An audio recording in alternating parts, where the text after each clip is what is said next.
नमस्कार मित्रांनो, मी विषय बघितला मी इयत्ता चौथीत शिकतो. माझ्या शाळेचे नाव आहे जिल्हा परिषद प्राथमिक मराठी शाळा शेगाव. मित्रांनो, माझ्या भाषणाचा विषय आहे माझा आवडता. मित्रांनो, प्रत्येक ऋतू येताना आपल्या अद्भुत वैशिष्ट्यांसह संपूर्ण सृष्टीला नाविन्याचा आणि परिवर्तनाचा साथ चढवत येतो. सृष्टीसहित तिथल्या प्राणी मात्रांच्या जीवनाला हळूवार स्पर्श करून जातो. म्हणून प्रत्येकाला कोणता ना कोणता तरी ऋतू आवडतोच. कोणाला समृद्धी देऊन जाणारा शरद आवडत असतो, तर कोणाला झाडावरील पाणी फुलविणारा वसंत आवडत असतो. परंतु मला मात्र साऱ्या सृष्टीला चैतन्याचे पांघरून घालणारा वर्षा ऋतू म्हणजे पावसाळा ऋतू आवडतो. मित्रांनो, पावसाळा म्हटलं की तोंडातून एकच गाणं बाहेर पडू लागतं, ये रे पावसा तुला देतो पैसा. अहो, इतकंच काय, पण जेव्हा पावसाळ्यात लहान मोठे सर्वांच्या मनात विचार चालू होतात ते कोणते पहा. बाहेर बरसती जलधारा, बाहेर बरसती जलधारा, गरमागरम भजी पहा.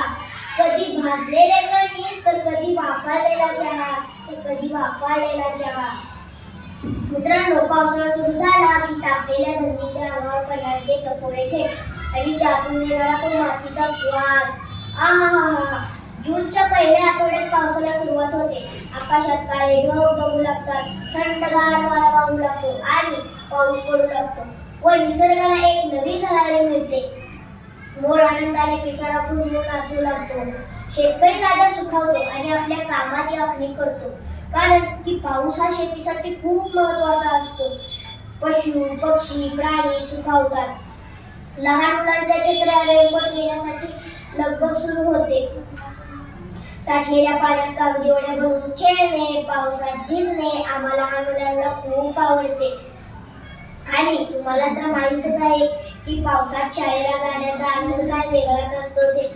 मित्रांनो, पावसाळ्यातील वातावरण थोडं जास्त प्रसन्न आणि आल्हाददायी असते, कारण की आपली धरणी माता हिरवी साडी नेसून हिरवीगार झालेली दिसते. सर्व झाडे वेली आनंदाने डोलू लागतात.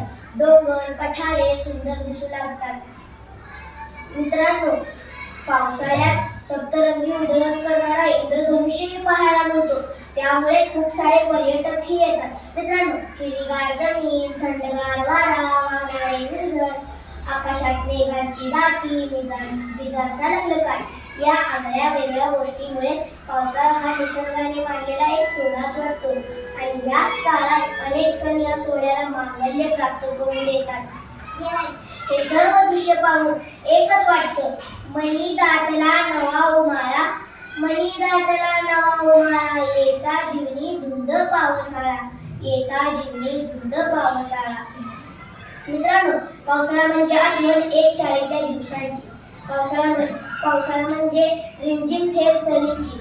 पावसाळा म्हणजे मैफिल कोकिळेच्या सुरांची. पावसाळा म्हणजे एक आशा नव्याने फुलायची. असा आनंद देणारा आणि धुंद करणारा पावसाळा मला खूप आवडतो. मित्रांनो, पावसाळा हा फक्त एक ऋतू नाही, तर तो आनंद, उल्हास, नवसंजीवनी घेऊन येतो आणि निसर्गाला तो जिवंत करतो आणि मनुष्याला नवचैतन्य देतो.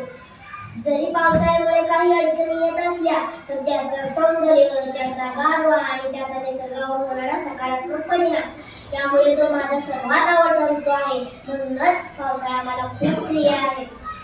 पण माणसांच्या काही चुकीमुळे आणि अतिवृष्टीमुळे पूर येऊ लागले आहे आणि त्यामुळे मनुष्य आणि विविध हानी होते. हे सर्व टाळण्यासाठी नद्या नाल्यांची आधीपासूनच स्वच्छता केली पाहिजे. शक्य तेवढी झाडे लावली पाहिजे, कारण की निसर्गाचं अस्तित्व आणि सौंदर्य जपणं आणि निसर्गाचं समतोल साधणं हे आम्हा सर्वांचे कर्तव्य आहे. एवढे बोलून मी थांबतो. जय हिंद, जय भारत.